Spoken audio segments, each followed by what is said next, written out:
Well, not exactly kung ano pa man yung sinasabi niyo.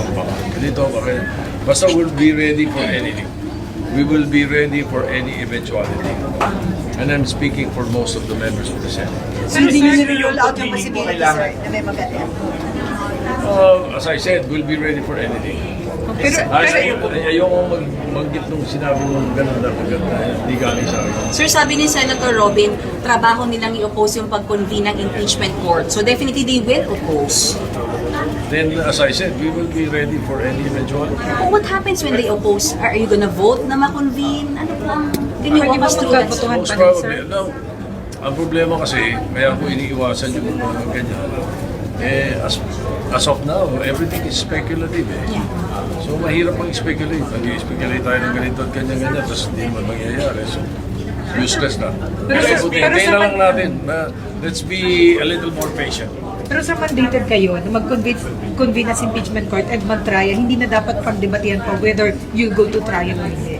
Sundin natin ang konstitusyon. Ganun kasimple ang usapan. Which is, sir? Which is to convene. And conduct trial. Once we receive the articles of impeachment, we must convene as an impeachment court. That is part of our work. That is part of our job. Patulan ng debate din, sir. Senate. Oo. SP, pag po, pwede po kayo unilaterally or dapat consensus dito? Automatic yun eh. I will bring it to the into the plenary, and therefore it will be the action of the Senate as a whole.